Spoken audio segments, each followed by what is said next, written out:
nandito? Sino yung muntik na makabangga sa akin?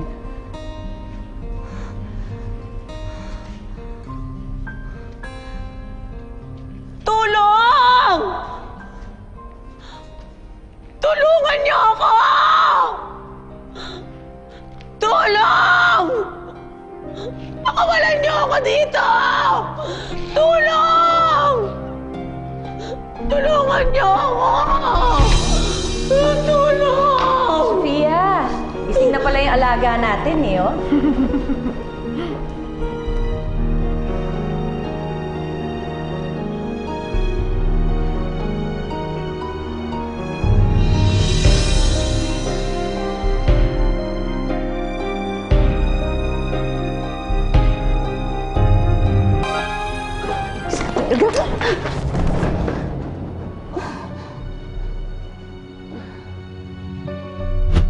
Mami, huwag ka matakot. Aalis na tayo dito, Mami. Hanapin natin si ate.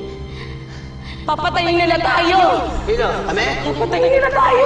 Nagkaroon tayo namin! Papatayin nila tayo! Bitawan niyo, Mami! Bitawan mo kami! Mami, huwag ka mag-alala. Kasi, Mami, di kita iwan. Promise yan, Mami. Di ba, Mami, dati tagal mo kong inalagaan. Pero ngayon, ako naman mag-aalaga sa'yo. Gugutom ng anak ko. Anak, sandali lang ha. Hintayin mo ako dito. Naku, paborito ng anak ko yan. Pwede yung makahingi. Wala ko kasi akong pera eh. Hoy, sa mga panahon ngayon, wala nang naiingi. Lahat may bayad na. Ay! Nako! Tayo magdadakaw!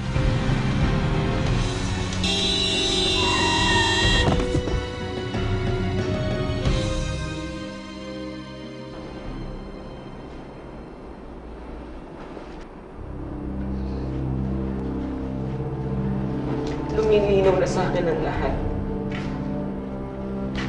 Alam kong ikaw na naman may kagagawa ng lahat ng paghihirap namin ni Angelica! Nasaan si Angelica? Si Eliza? Sinadya mo ba akong banggain? Para maghiwalay na naman kami mag-iina? May maswerte ka. At si Sofia ang nakabangga sa'yo. Dahil kung ako yon, sinagasaan pa kita ng paulit-ulit hanggang magkalasog-lasog yung katawan mo at kalong na wala! Ayok mo! Hindi ko pa! Talaga! Alam mo, matino ka na, no? Sa tagal ng beses kitang binaliw, hanggang ngayon, hindi ka rin naapektuhan. Ang galing! Ang galing-galing mo! Pero, ano naman silbi ng katinuan mo ngayon? Ha? Dahil hindi masasalba ng katinuan mo ang mga anak mo. Nasaan ang mga anak ko? Nasaan sila? Si Angelica lang ang anak mo. At nasa akin siya.